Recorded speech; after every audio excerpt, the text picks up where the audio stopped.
Welcome to Homeschool is a Work of Heart. I'm Melissa Webb, and after years in the classroom and years homeschooling and supporting those in home education, and even more years creating curriculum for families like yours, I have learned this. Homeschooling isn't about perfection. It is about purpose.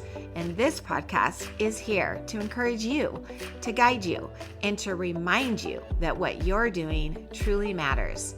Are you ready to get started? Let's go. Well, hello everyone, and welcome back to Homeschool is a Work of Heart. I am Melissa Webb. Yep, homeschool mom, teacher, creator of Write on Web. We have amazing writing programs. Be sure to check out the show notes for the next home educator training that I'll be doing on a writing system that works. I would love to meet you over there. We are turning today's learners into tomorrow's leaders, one sentence at a time. And I just love what we do. And I love the people that we work with. We have so many new people finding us each and every week. So welcome if that is you. If you are new, we're happy you're here. And thank you to everyone who keeps sharing this podcast with their friends and family. It truly means the world to me. Let's get it out there. It's fantastic that you're doing that. If you are listening to this episode when it airs, you will know that this weekend we have Mother's Day coming up. Many families take full advantage of this opportunity to love on their moms, pamper, spend quality time with their families, but many moms go overlooked and unappreciated, even forgotten. And of course, there are some that just opt out of celebrating this Hallmark tradition altogether. That's also out there. But this week, I want to talk specifically to those who really want to be appreciated and loved on this weekend, but are concerned it may not happen. You may have some expectations, and expectations are a fascinating topic. So buckle up. We are going to talk about thoughts and feelings, and you are about to be empowered in a whole new way. I'm actually extremely excited about this episode, specifically for you. So let's talk about that feeling of being expectant or excited for something that we believe is coming our way. We typically have a thought that includes the word should. So it's Mother's Day weekend, and we may be thinking, well, my kids should be making me something. My kids should be on their best behavior. My husband should be planning a fun day for us. I should be getting some fresh flowers or a homemade card. Do you hear all the shoulds? They live in our heads, and we need to be watchful because that puts us in this feeling of, I feel expectant because I believe something wonderful should be happening for me. And there are other ones that we rarely say out loud, but our brains offer us other thoughts like, my family should know what I want. My kids should appreciate me. They should think of me and want to do something special. I mean, if they cared enough, they would automatically ... fill in the blank there. And I understand these thoughts because I have had them too. Most of us have. But it was years ago now that I was listening to a life coach, and I heard something that challenged my thinking in the best possible way. And I'm not sure that I've shared it in a podcast, but I know I haven't recently, and I know we have so many new followers. So I also believe refreshing our memories are always good with repeated information. So I'm going to tell you this story. It was Brooke Castillo. She is the creator of the Life Coach School. She has a great podcast called The Life Coach School. I don't think she records anymore, but there's 500 old episodes that are a great resource. Anyway, in one of them, she shared a story about her absolute love of fresh flowers, and how she had told her husband early on, sweetheart, I love having fresh flowers in the house. Anytime you want to bring me fresh flowers, you should bring me fresh flowers. And sometimes he brought her fresh flowers. And sometimes he would go months and months and months and he wouldn't bring any flowers. And when a long time would go by and he didn't bring her any flowers, she had an expectant thought about it. And she was sharing this. She's like, I had a thought that was my husband should bring me flowers. He knows I love them. We can afford them. It shows me he cares. My husband should bring me flowers. But the thing with that is that when flowers don't arrive, especially for a long period of time, another thought creeps in. My husband must not really care about me. He doesn't care that I love flowers. Therefore, he doesn't care about me. Or my husband doesn't listen to me. Okay, so let's stop there for just a second. We know from Psychology 101, most of us have taken a psychology class either in high school, maybe college too. We read books. We know that thoughts create our feelings. Yes? Okay, so those thoughts that Brooke was having, my husband must not care. My husband doesn't really care about me. My husband doesn't listen. I don't matter. Any of those, what might she be feeling? If she's thinking those thoughts, what is she feeling? Feelings follow what we think. Frustration, disappointment, those come to my mind. You may have had a different word. And sure, likely, because negative thoughts create negative emotions. It's not rocket science. When we have negative thoughts, we are creating within ourselves negative emotions. Our thoughts are creating our emotions. It's actually not her husband not bringing the flowers. It's her thought about the husband not bringing the flowers. So this is a really interesting part. If we decide the husband is the problem and not getting the flowers, that's the problem. Or not feeling appreciated is the problem. We get stuck in a really terrible spin because the truth is, it's not the husband, it's not the flowers, and it's not even feeling unappreciated. None of that is the problem. And this is really great news. It really is. The problem is our thought about those things. The problem is attaching our emotional well-being to another person or a thing having to happen for somebody to behave exactly like we think they should. That's the problem. And that falls on us. And that's good news because we are in control and we can change that. So here's what Brooke did. She did not like that she was feeling upset with her husband. It wasn't helping her marriage. It wasn't helping that relationship. And that woman, man, she is a deep thinker. Check Brooke Castillo out. I just love that brain of hers. She has taught me so much as a human being, taking charge of the brain that I was given, and what a gift that was. She changed her approach completely. She didn't want to be frustrated or disappointed any longer with her husband. She wanted to feel joyful. She wanted to feel loving toward him. And she wanted more flowers in her life. So you know what she did? She called her local florist. She set up a great deal. She's like, I want you to deliver fresh flowers every Wednesday for me, midweek. It's going to boost me up, get me through the rest of the week. And on every card that you send every week, I want a message that says, you are doing great things, Brooke. And every week, flowers arrived at her home. And every week, she felt delighted and excited at what the arrangement would look like. Every single week, she enjoyed beauty and joy and peace. And she loved her husband too. She had that conversation with him. She's like, you know what, sweetheart? I literally love flowers. I know I've told you that, but I don't think I've expressed just how much I love them. I want a fresh bouquet every week, and I'm not going to put that on you. I'm going to just have them delivered, and I'm so excited about it. That's a beautiful thing. He probably felt relieved, probably like, oh, that's great. I'm glad you're doing that.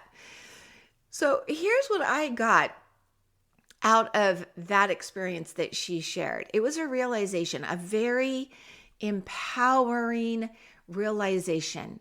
When we stop making our happiness dependent on whether someone else remembers to create a certain experience that we want, we release pounds, if not tons, of pressure off of others, as well as empower ourselves to be and have what we feel we need and we want.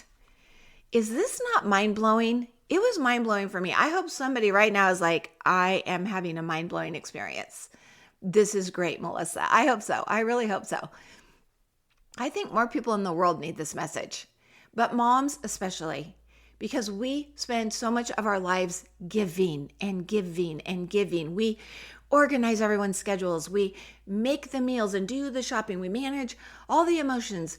We teach the math. We let Melissa teach the writing, I hope. I know, shameless plug. We read stories to our kids. We clean our homes and organize our kitchens and our refrigerators, and we research all the curriculum that our kids are going to need, and we solve sibling conflicts. We carry mental loads that are honestly difficult to explain unless you live this type of life that I'm describing. But if you know, you know. IYKYK. If you know, you know. And because we give so much, sometimes we quietly begin hoping someone else will finally notice, because it's draining. And we do desire that someone would pour back into us exactly the way we imagine they should. But my friends, people are not mind readers. Our friends are not mind readers. Our family members are not mind readers. Our husbands, our partners, they are not mind readers. They never have been. They never will be. It's not their job. It's not their job. And the dangerous part is not that they sometimes forget something like maybe our birthday, an anniversary, a big accomplishment, or like Mother's Day. The dangerous part is when we build an emotional story around it, around their forgetting, around their not doing what we hoped quietly that they would have done. We end up saying these thoughts and creating these stories in our brains. Things like, my family doesn't even love me. They don't appreciate me. My husband doesn't care about me. He hasn't for years. I do everything for everyone. No one cares. No one does anything for me. Whew, I feel the heaviness of those kinds of thoughts. Let's get rid of those. I am not here to tell you you are wrong for thinking those things either. Let me just take a second. I feel like I need to say this additional piece. You get to decide what you want to believe. And if you have thoughts like those, I know you also likely have so much evidence right now that you're ready to give me.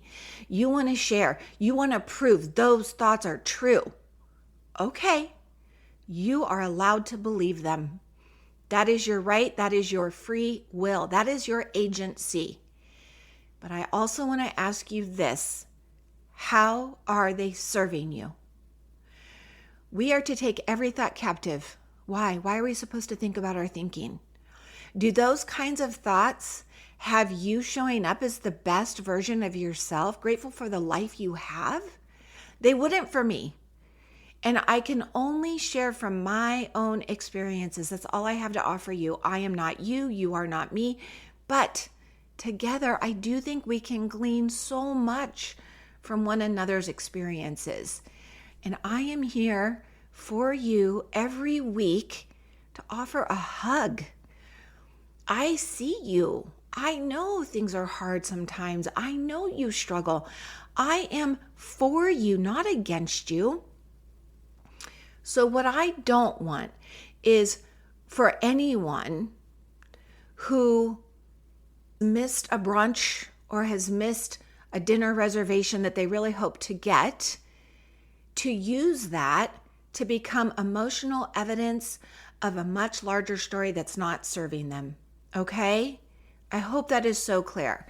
I don't want a story that hurts you or puts you into a negative emotional spin. I want you to take every thought captive, because our thoughts create our emotional experiences, and that is incredibly important to understand and to teach to our children. Our feelings do not just fall from the sky randomly. We know that. They are directly connected to the meaning that we attach to any thought we create. So let's imagine this. 2 moms, upcoming Mother's Day, okay? Mom number 1, she's sitting here. She's thinking this week, I know no one cares. No one cares about me. I doubt anyone will even remember it's Mother's Day this weekend. And I am certainly not going to tell them. I will wait and I will watch and I will be forgotten and I will be proven right. My family doesn't care. Okay, there's mom 1. Different mom, same upcoming weekend. Today she's like, Sunday is Mother's Day. I need to talk to my husband about what we might do. I think I would love a brunch at home following church and maybe a family hike. That sounds fun. By the way, this is exactly what I told my husband. I create the experiences that I want to enjoy, and I don't feel bad about it at all. In fact, Greg appreciates it. He would be so likely, and often does, ask me, so what are you thinking would make you happy for this Mother's Day? And I'm like, let me think. And then I come up with it. Rather than expect him to just know what I want on any given day, week, month, year, it's better to communicate. But do you see that? Same circumstances, 2 different moms, Mother's Day's coming, 2 completely different emotional outcomes. How will each of those women think, feel on Sunday night? I'm going to be getting into bed with all smiles, assuming everything goes just fine. I'll be very happy and content. How will the other mom feel? Do you see how and why this matters? I really hope so. I want to also clear up something else. I am not talking about becoming someone cold or independent of her family, or about pretending that relationships don't matter. Of course, relationships matter. Of course, kindness matters. Of course, thoughtfulness matters. We should teach all of these things. But there is a huge difference between my happiness will depend on my family getting this right this weekend versus I'm going to enjoy a day like this. Do you see it? Can you see how the first one creates emotional negativity and the other one creates peace, happiness, emotional positivity? I also feel like I may be able to connect this to homeschooling. Many of you homeschool, so follow me down this little path I'm going to take us down. As homeschoolers, I think we already understand this concept, but in a little different way.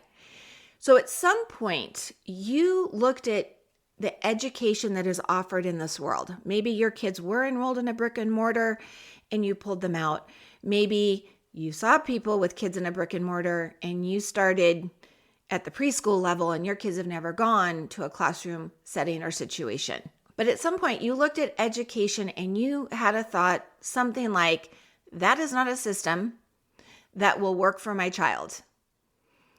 Not, classroom education should work for my child. No, you took control. Do you see that? So instead of sitting around hoping that someone else would fix education, would set up the perfect classroom, would make the best learning environment for your child, and be mad that they weren't, or complain that it was wrong or they were doing it wrong. No, you know what you did? You made a courageous decision. You're like, nope, I want to create what I want for my child. I am going to be proactive. I am not going to wait. I am going to start building what I want for my kids. That same mindset can change our personal lives too. That's the connection I want to make. So instead of, I hope someone plans something special for me this weekend or for my next birthday or anniversary or whatever, what if we considered a different approach? If you've been disappointed in the past, let's get over that. Let's ask ourselves, please, what would make this weekend meaningful or special or wonderful for you? Maybe it's flowers. Trader Joe's has beautiful bouquets at reasonable prices. Go pick what you love and fill your kitchen. Be beautiful. Maybe it's coffee alone in a quiet bookstore for an hour or two. Let your family know that's what you're going to be doing. Maybe it's a day at a winery with other moms. Does that just delight you? Plan it. Make it happen. Maybe it's a long walk with the kids. Great. Set the day, the time, make it happen. Maybe it's sitting outside, reading a book without any interruptions for an hour. You're allowed to say what it is you want in life. Maybe it's asking directly for help instead of silently hoping people notice you are overwhelmed. Asking for what you need and what you want, it's not selfish, it's being honest. We would all burn out if all we did was give and give and give, and everyone in our lives took and took and took. We must replenish ourselves with good things. There's actually a verse in the book of James says something like, every good and perfect gift comes from God. And it's true. He's a giver, gives gifts freely, wisdom, provision, love. He offers them for us to take, and we take them.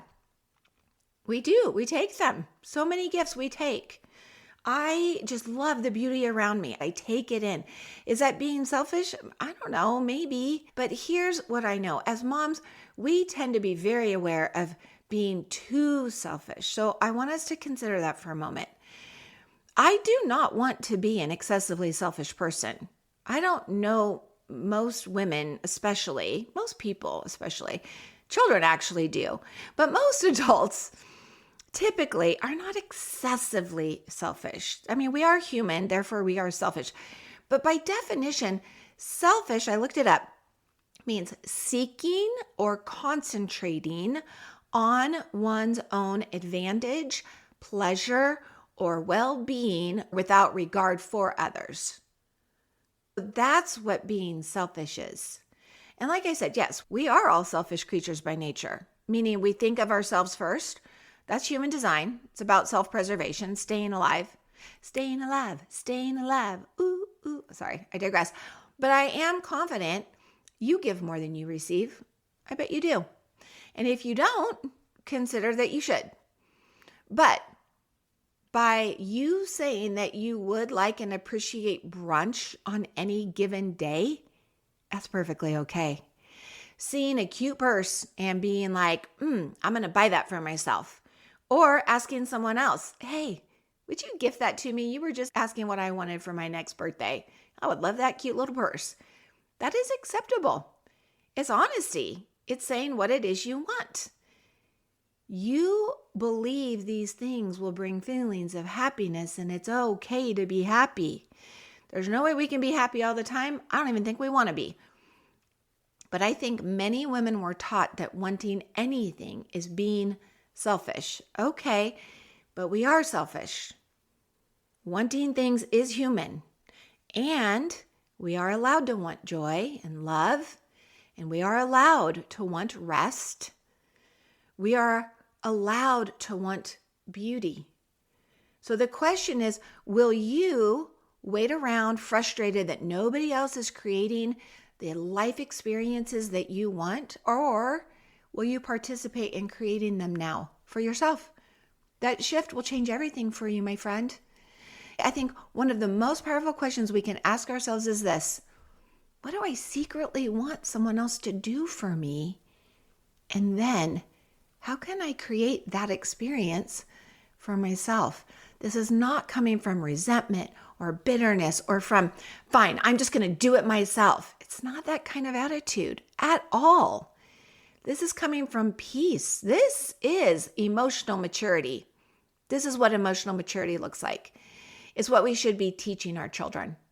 From the understanding that we are not helpless passengers in this thing called life. We have influence. We have agency. We have choice. And when our children see us living this way, they're going to learn something incredibly valuable. They are going to learn happiness is not about controlling everyone else, which actually doesn't that feel more selfish? It is about managing our thoughts, communicating clearly, and intentionally creating the meaningful life we want to live.